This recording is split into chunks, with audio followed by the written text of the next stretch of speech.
Pagi ini dengan cepat saya akan share dengan saudara satu pengajaran firman yang pagi ini saya berikan judul mendengar suara Tuhan.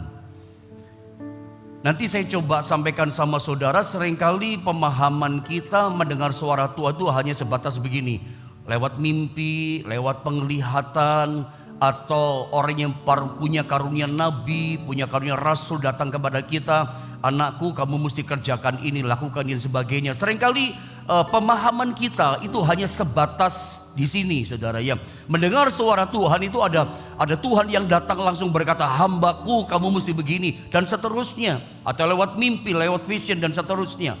Mari kita belajar lewat firman Tuhan pagi ini, bahwa ternyata mendengar suara Tuhan, Tuhan bicara kepada kita, tujuan saya begini, supaya paham, bukan hanya sebatas yang barusan saya katakan kepada Anda. Lihat ayatnya, Yohanes pasal 10 ayat 3 sampai 4. Kita mulai berangkat dari ayat ini ya. Saya baca ayat yang ketiga, lalu ayat yang keempatnya bersama-sama kita membaca. Yohanes 10 ayat 3 saya baca begini, kata firman Allah.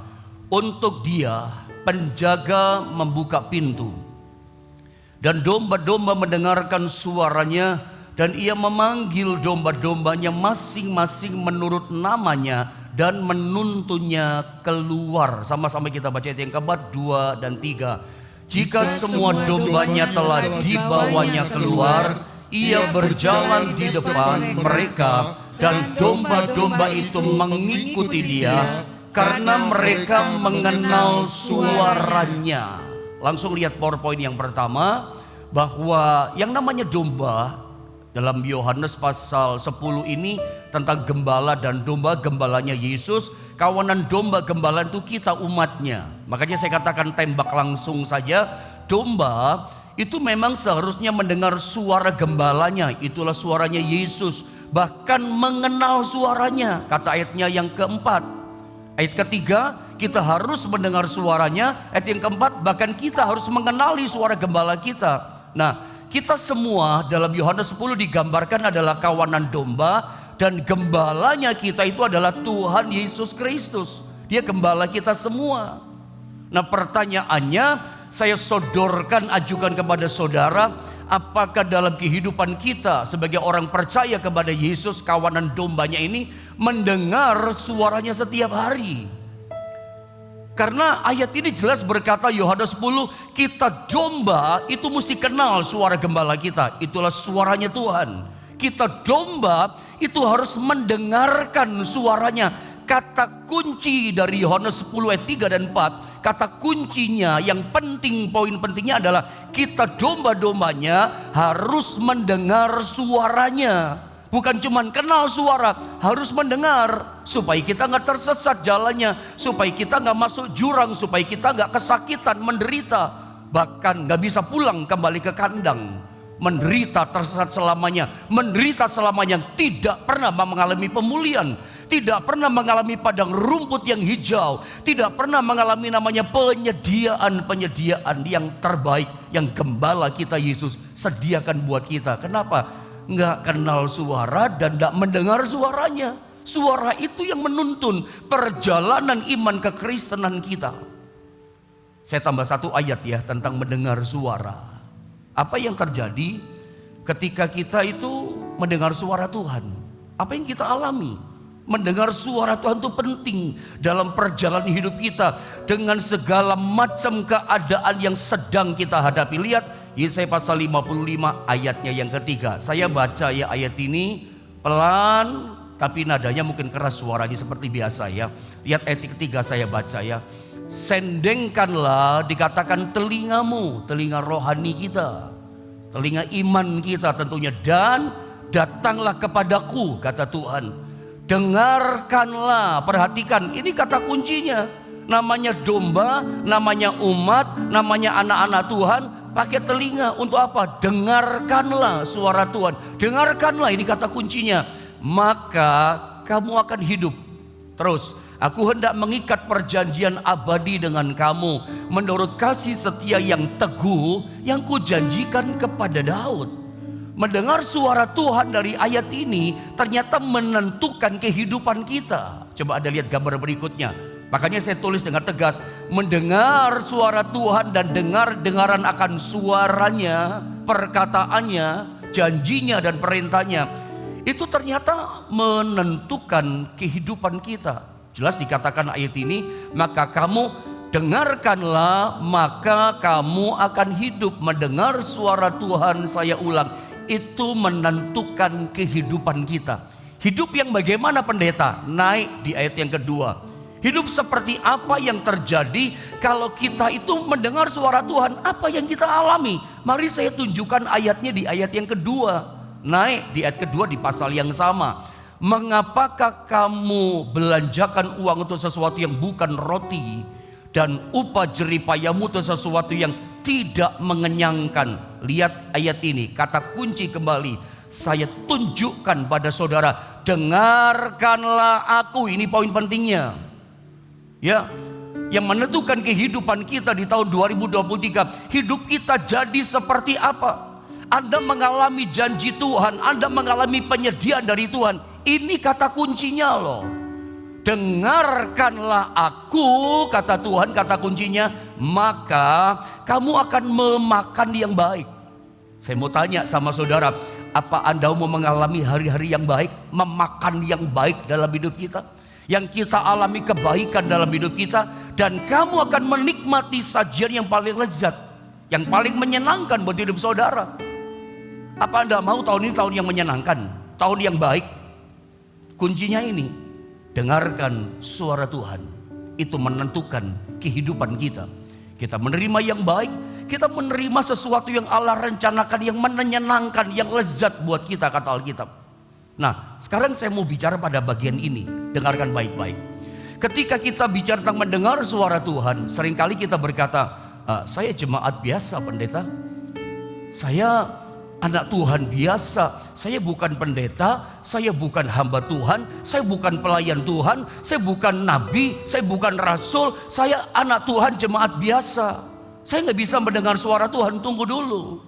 Atau saya katakan dari awal tadi, seringkali ketika pemahaman kita mendengar kalimat, mendengar suara Tuhan, selalu kita berkata, oh itu lewat visi, itu lewat penglihatan, itu lewat mimpi. Tuhan datang pada kita, lakukan ini ya, kerjakan ini, kamu mesti taat ya, lewat mimpi Tuhan bicara.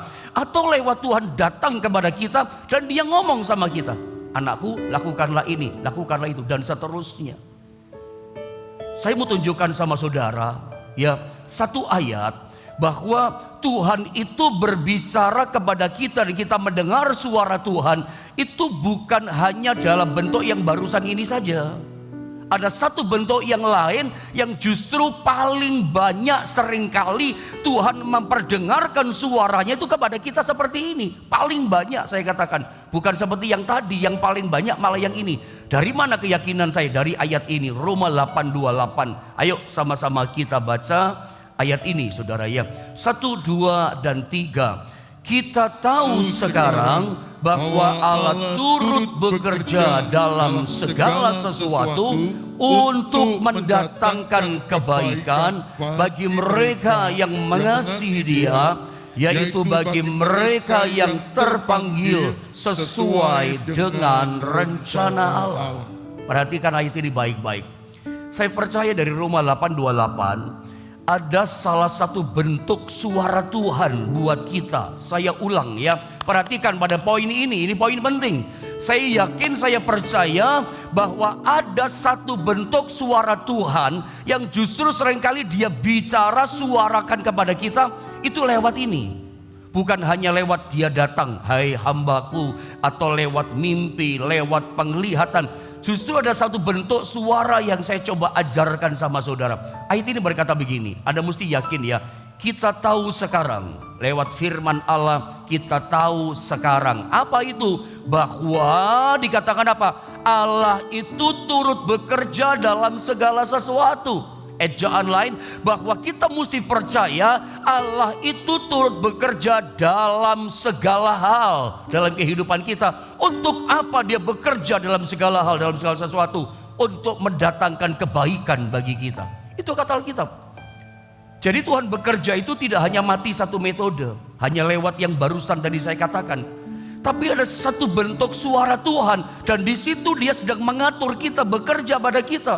Suara Tuhan bukan hanya lewat mimpi kepada kita. Suara Tuhan yang datang kepada kita itu bukan hanya lewat sebuah penglihatan atau lewat nabi rasul datang. Tuhan bicara, kamu harus gini. Enggak selalu begitu, enggak selamanya begitu. Ada satu bentuk suara Tuhan. Bagaimana contohnya? Saya tunjukkan Kejadian 39 ayat 20. Ini contoh suara Tuhan yang justru lebih banyak dia bicara kepada kita itu lewat keseharian seperti ini. Bukan hanya lewat mimpi kita percaya, bukan hanya lewat penglihatan, ya itu terjadi. Tapi ada satu bentuk suara yang lain yang justru dia paling banyak bicara kepada kita lewat ini, lewat peristiwa kejadian. Saya berharap Anda menangkap sampai di sini, ngikutin saya. Kejadian 39 ayat 20 saya baca ya. Lalu Yusuf ditangkap oleh tuannya dan dimasukkan ke dalam penjara, tempat tahanan-tahanan raja dikurung. Demikianlah Yusuf dipenjarakan di sana. Saya berani katakan apa yang dialami Yusuf dalam peristiwa penjara ini adalah salah satu bentuk suara Tuhan buat orang namanya Yusuf. Suara Tuhan itu adalah penjara di sini tempatnya. Kalau saya boleh kasih gambaran, apakah saudara setuju dengan saya kalau saya katakan bahwa penjara inilah yang membuat Yusuf akhirnya ketemu menghadap Raja Firaun? Penjara ini, suara Tuhan lewat penjara ini, tuntunan Tuhan lewat penjara ini yang akhirnya justru membawa Yusuf itu bisa menghadap ketemu sama Firaun. Atau saya lanjutkan dengan sebuah pertanyaan, apakah saudara sependapat atau setuju dengan saya bahwa istri Potifar lah, tante Potifar lah, orang yang sesungguhnya paling berjasa dalam promosi kehidupannya Yusuf? Bayangan saya begini, selalu saya pakai cerita ngomong sama saudara, seandainya Yusuf begitu dia sukses menjadi orang kedua, perdana menteri atau suka disebut sebagai raja muda setelah Firaun. Kekuasaannya sama, yang bedakan cuma tahtanya saja. Perintahnya Firaun sama dengan perintahnya Yusuf.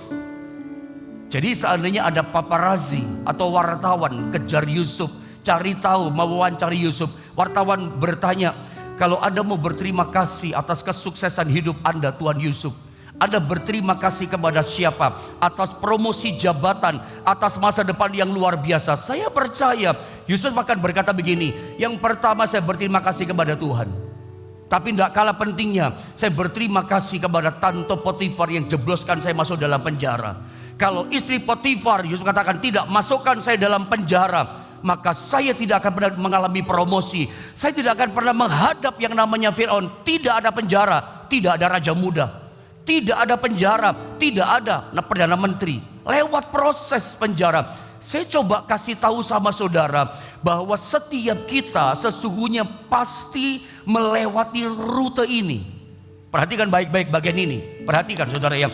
Semua orang percaya, termasuk saya dan Anda semua, pasti melewati etape ini, rute ini, fase ini. Fasenya Yusuf. Fase pertama apa pendeta? Fase pertama adalah mendengar suara Tuhan. Lewat apa? Lewat sebuah kejadian. Kalau Yusuf penjara, kalau Anda saya nggak tahu. Kalau kita belajar soal Yusuf ya, perhatikan ya. Yusuf itu kan sebelum dia jadi raja muda, perdana menteri di tanah Mesir, jadi orang hebat gitu loh. Masa depannya jaya, sukses, dia punya kekuasaan yang hebat. Anda tahu, diawali dengan sebuah mimpi kan, mimpi suara Tuhan juga loh. Mimpinya bagaimana? Dia melihat ada berkas-berkas gandum kakaknya yang terikat, itu menyembah kepada berkasnya Yusuf. Yusuf melihat kakaknya menyembah dia. Mimpinya itu, penglihatannya itu. Lalu dia mendengar suara Tuhan lewat penglihatan itu adalah, lalu dia lihat matahari, bulan, bintang itu nyembah kepada dia. Lewat mimpi itu, suara Tuhan itu, Tuhan sedang berbicara kepada namanya Yusuf bahwa kamu akan jadi orang hebat. Masa depanmu sukses, kamu jadi orang besar dan luar biasa. Itu yang Tuhan sediakan, ditunjukkan lewat suaranya, lewat mimpi dan penglihatan pada Yusuf. Pertanyaan saya, apakah besok setelah mimpi dia buka mata langsung promosi dia dapat? Tidak. Rute pertama, fase pertama kita pasti ngalami semua kita. Apa fase kita? Mendengar tuntunan Tuhan, mendengar suara Tuhan, menerima janji Tuhan, menerima harapan-harapan dari Tuhan. Semua kita melewati fase nomor 1 ini. Nah mungkin tidak, namanya anak Tuhan. Pasti ada janji Tuhan buat Anda. Pasti ada suara Tuhan buat Anda. Dikasih harapan saudara sama Tuhan. Harapannya luar biasa. Berkat yang limpah, proyek yang luar biasa. Janjinya kita sampai lanjut umur diberikan kesehatan, kekuatan oleh Tuhan. Tetapi setelah kita menerima fase pertama, dengar suara Tuhan, apakah langsung alami promosi? Yusuf enggak loh. Begitu dia terima suara Tuhan itu, semuanya bersama dia. Besok apa istilahnya ya? Paradoks. Istilahnya apa ya? Enggak sama sekali, berbalik sama sekali. 180 derajat gak sama gitu kira-kira. Karena besoknya kemudian dia masuk dalam sumur, terjun bebas. Ya, itu bisa putar balik keadaannya. Bahkan dia dijual jadi budak di Mesir. Bahkan dia masuk dalam penjara. Anda bisa ikuti cerita saya ini. Mimpinya jadi orang hebat.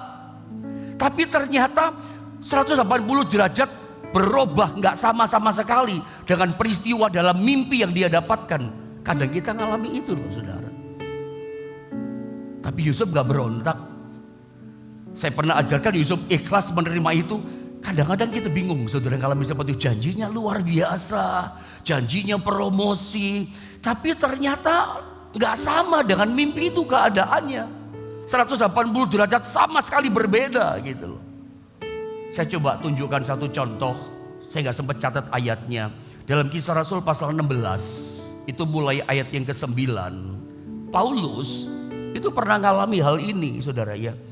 Coba Anda lihat ya, saya bacakan, tolong pahami ayat ini saudara ya. Bisa berbeda gitu loh pemahaman, penglihatan suara Tuhan dengan realita yang ada. Fase pertama pasti ada suara Tuhan, tapi realitanya gak sama. 180 derajat sangat berbeda, bertolak belakang. Pada malam harinya ayat 9 tampaklah oleh Paulus suatu penglihatan. Ini suara Tuhan juga, penglihatan. Ada seorang Makedonia berdiri di situ, ya. Dan ada seorang Makedonia berdiri di situ. Dalam terjemahan lain dikatakan there is a man of Makedonia, ya. Terjemahan bahasa kita katakan there is a man.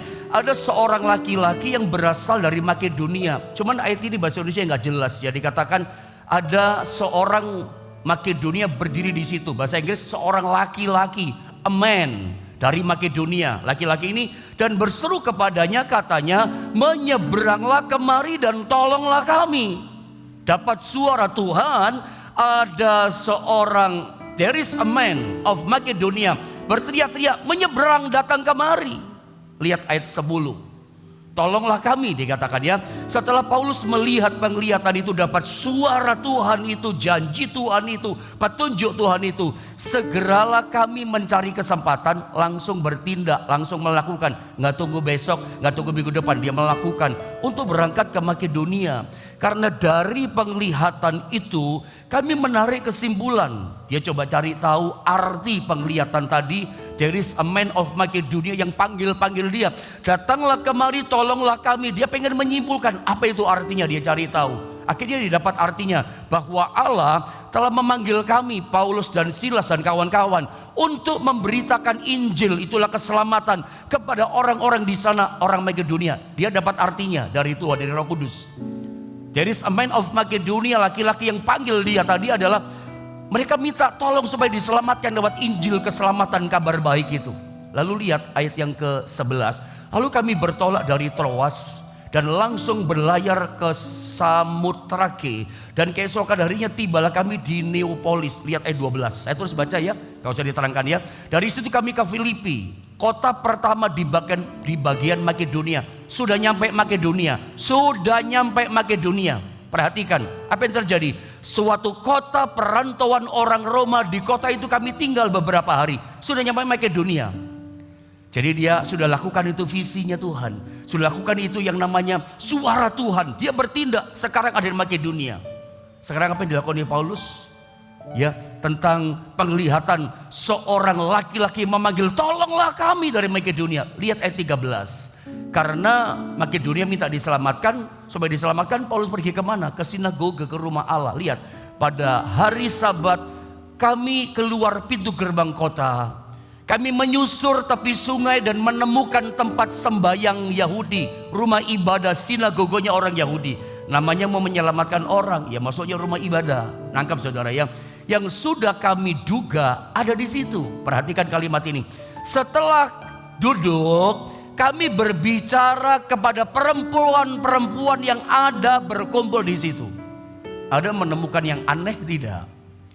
Paulus tidak menemukan loh suara Tuhan yang berkata, there is a man of Makedonia, laki-laki yang memanggil dia, datang tolonglah kami. Tidak ada, seorang laki-laki pun tidak ada. Yang dijumpai realita kenyataan dari suara Tuhan itu 180 derajat berbeda dengan penglihatannya. Nggak sama seperti Yusuf.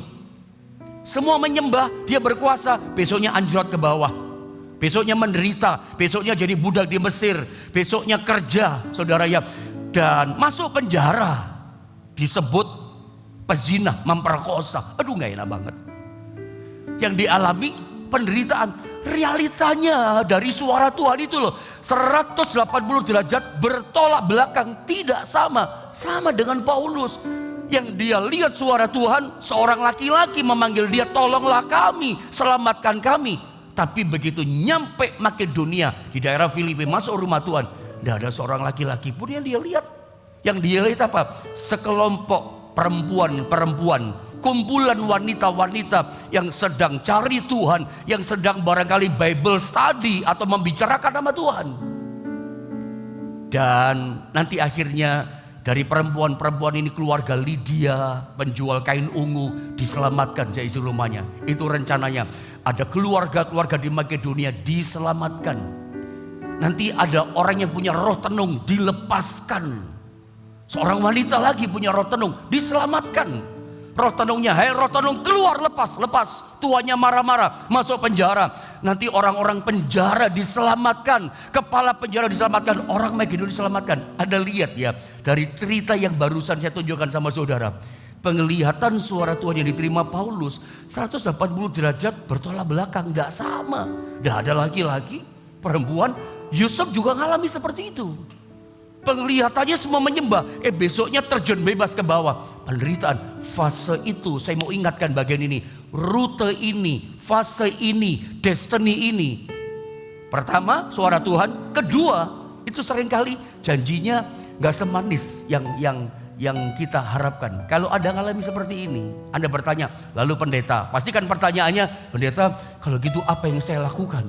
Janji Tuhan katanya diberkati, janji Tuhan katanya sehat, janji Tuhan bahagia, kok ngalami penderitaan?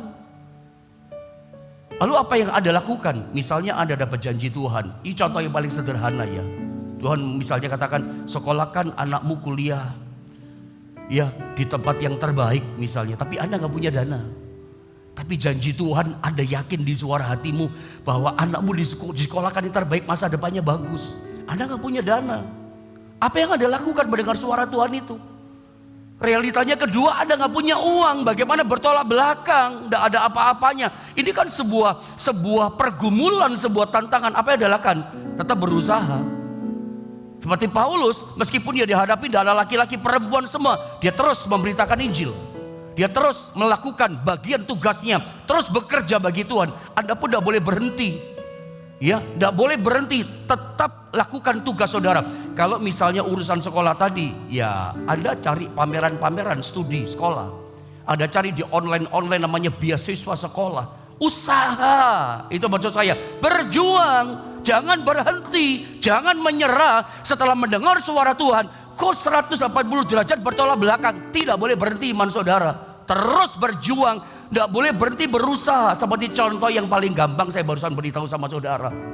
Lewat online cari beasiswa, ada pameran-pameran studi, datang di situ dan segala macam usaha. Nanti Anda akan sampai terang tuntunan Tuhan. Kadang-kadang bertolak belakang seperti itu. Sama dengan sebuah kisah yang pernah saya sampaikan sama saudara. Kisah 10 saudara, yang ayat 9 sampai 14. Ini Paulus, gak cukup waktu, saya cerita saja. Paulus itu kan rasul. Ketika di Yope, Dia lapar, lagi lapar setelah sembahyang, tiba-tiba dapat penglihatan, ada suara Tuhan datang. Memang Tuhan ngomong di situ. Dia lihat kain lebar turun, isinya binatang haram semua dan sebagainya, supaya tidak kelamaan. Tuhan ngomong gini sama Paulus, 3 kali Tuhan ngomong, Paulus sembelih. Tuhan bersuara, sembelih binatang-binatang itu, makan. 3 kali. Alkitab ada baca ayat 15, 16, 3 kali Tuhan ngomong, makan. Ada tahu jawaban Petrus 3 kali juga, dia nggak mau. Dia nggak suka. Ya, kadang-kadang kita masuk penjara, oh nggak suka. Siapa yang mau kayak Yusuf, iya kan? Suara Tuhannya indah buat kita, tapi kenyataannya 180 derajat berbeda dengan yang kita nggak mau gitu. Kita nggak ngerti kok ngalami seperti ini. Petrus berkata, enggak Tuhan, selama ini aku belum pernah makan binatang haram yang tidak tahir. Menolak 3 kali. Sampai Tuhan berkata gini, hei Petrus, yang Tuhan bilang halal, jangan kamu bilang haram. Itu suara Tuhan. Akhirnya Petrus ngerti, dia nggak boleh bilang, kamu orang najis. Ternyata binatang haram itu bicara tentang bangsa-bangsa yang apa ya, yang najis, nggak layak terima keselamatan Tuhan. Nggak boleh kamu bilang orang itu najis. Ya, lalu Paulus dibawa ke rumahnya Kornelius oleh Tuhan. Tadinya nggak mau, akhirnya mau. Makanya saya pernah sampaikan juga, bandingkan sama kisah Yunus. Yunus itu disuruh ke Niniwe, dia nggak mau. Dalam Yunus 1 ayat 2 sampai 3, waktu nggak cukup, Anda baca di rumah. Ini ayatnya saya tunjukkan saudara ya. Ini ayatnya, saya coba tunjukkan ayatnya. Yunus 1 ayat 2 sampai 3. Ini ceritanya. Suruh pergi ke Niniwe, dia malah maunya perginya ke Tarsis lewat sebuah pelabuhan namanya Yafo. Dia nggak mau. Kenapa nggak mau Niniwe? Dia menolak. Suara Tuhan harusnya indah. Kenapa Niniwe? Niniwe itu orang kejam. Yunus nggak mau. Orang biadab. Itu kalau musuh ditangkap, dicongkel matanya, siram garam. Itu Niniwe kerjaan mereka. Makanya Yunus nggak mau. Dan kalau musuh ditangkap, itu dibiarkan kelaparan, nggak makan, supaya mereka jadi kanibalisme, makan, saling memakan orang, saling memakan itu manusia, musuh sama musuh. Itu kerjaan Niniwe. Makanya Yunus biar aja mereka binasa. Mendengar suara Tuhan itu dia menolak, berontak, nggak mau. Saya mau tunjukkan satu ayat. Ketika kita seperti Yunus di Yafo, seperti kita ada di Petrus di Yope. Yope juga Yafo sama. Keadaan yang tidak nyaman, seperti juga keadaan dialami oleh Yusuf, keadaan juga dialami oleh Paulus. Ya, kok kenyataannya nggak sama ya janji Tuhan. Laki-laki tapi perempuan dihadapi, menyembah malah jadi budak dia. Respon kita bukan seperti Yunus. Respon kita juga bukan seperti yang lain berontak gitu, tapi seperti Petrus. Ini ayat ini sangat memberkati saya. Saya ingin munculkan kembali ayat ini. Saya langsung baca ayat yang ke-29 ya. Yunus dia nggak mau, dia lari ke Yafo. Tapi Petrus tidak. Ketika ditunjukkan binatang haram, sebetulnya dia nggak mau. Tapi dikatakan, itulah sebabnya aku tidak berkeberatan. Ini keren ini bahasanya. Ini respon kita seperti ini. Itulah sebabnya aku tidak berkeberatan ketika aku dipanggil lalu datang kemari. Sekarang aku ingin tahu apa sebabnya kamu memanggil aku. Akhirnya dia datang ke keluarga Kornelius, bangsa kafir yang najis, gak layak terima keselamatan. Dia datang ke sana. Tadinya menolak. Tadinya kok tugas yang asing, kok gak sama seperti yang kemarin. Janji Tuhan kok gak sama. Dia berkata, aku tidak berkeberatan. Pagi ini saya mau berkata sebagai pesan, dan menurut saya ini satu pewahyuan yang penting buat setiap saudara. Menjadi senjata saudara menghadapi saat-saat yang bertolak belakang suara Tuhan dengan yang kita harapkan. Semua kita pasti ngalami fase pertama, suara Tuhan pasti datang kepada kita. Janji berkat, janji panjang umur, janji kesehatan, keluarga bahagia. Itu kita pegang, kita imani memasuki tahun 2023. Bukankah kita sama? Kita imani tahun 2023 adalah pintu-pintu Tuhan terbuka dengan baik buat kehidupan kita. Ada percaya itu?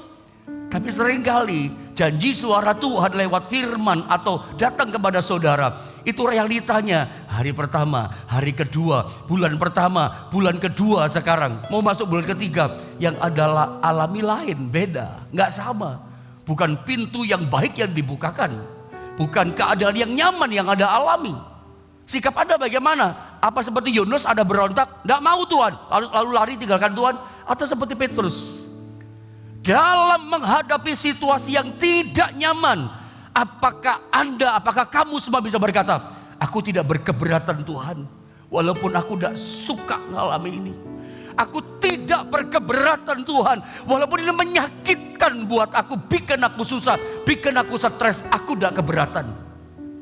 Kalau Anda bisa seperti Yusuf, Anda bisa seperti Petrus tidak berkeberatan, nanti Anda akan lihat seperti Paulus. Nanti Anda akan lihat, Anda kagum. Oh ternyata Tuhan, kalau aku nurut jalanmu Tuhan, jalannya luar biasa. Paulus lihat Makedonia, banyak orang diselamatkan, jadi berkat dia. Petrus lihat Cornelius keluarganya dipenuhi dengan Roh Kudus. Karena kata kuncinya apa? Mendengar suara Tuhan. Dan aku tidak keberatan Tuhan. Doa saya pagi ini di saat kau merasa gak tahan dengan proses hidupmu. Kok yang saya alami ini Pak Pendeta? Saya ngalami ini, saya gak suka sebetulnya. Bisakah Anda pagi ini juga berkata, bahkan kau bisa chatting berkata, aku tidak keberatan mengalami ini semua Tuhan. Yang penting kau bersama dengan aku. Kalau saudara disertai Tuhan, selalu akan terjadi pintu-pintu yang terbaik Tuhan pasti bukakan. Anda gak boleh berhenti loh. Saat Anda mengalami suara Tuhan dengan realita yang 180 derajat itu tidak sama, Anda terus berusaha. Anda gak boleh berhenti pada rencana Tuhan, terus beritakan Injil, terus melayani Tuhan. Anda terus berusaha dengan visi Tuhan tadi, terus kerjakan, terus lakukan. Apa sih janji Tuhan suaranya buat saudara hari ini? Apakah berkat? Apakah disembuhkan atau pertolongan Tuhan? Kau yang di rumah sakit sedang sakit hari ini, kau yang tergeletak tidak berdaya hari ini, kau mungkin berkata, kok ini yang saya alami? Jangan berontaklah saudara. Saya tahu, saya bisa merasakan Anda yang sedang tergeletak di rumah sakit tidak berdaya hari ini. Kok saya ngalami? Dengarkan baik. Katakan Tuhan, aku udah keberatan. Dan saya percaya di balik itu, suara Tuhan tidak pernah gagal. Ujungnya pasti kemuliaan seperti yang dialami Yunus. Ayat yang terakhir saya baca, ayat yang terakhir. Kejadian 50 ayat 20. Saya baca ya dengan cepat ya. Memang kamu telah mereka-rekakan yang jahat terhadap aku. Dia ngomong sama kakak-kakaknya, koko abangnya semua. Tetapi Allah telah mereka-rekakannya untuk kebaikan. Ujungnya kebaikan loh. Dengan maksud melakukan seperti yang terjadi sekarang ini, yakni memelihara hidup suatu bangsa yang besar. Yusuf itu tulus orangnya ya. Apapun jalan Tuhan, suara Tuhan, dia gak pernah berontak. Saya pernah bilang tidak ada satu kata berontak pun. Saya yakin dia berkata seperti Petrus, Tuhan aku tidak berkeberatan mengalami seperti ini. Aku rela, yang penting ada Tuhan. Terus jalan dalam iman, terus kerjakan bagianmu seperti Yusuf. Dan Anda akan melihat terpesona, Anda kagum. Kebaikan Tuhan dinyatakan atas kehidupan saudara.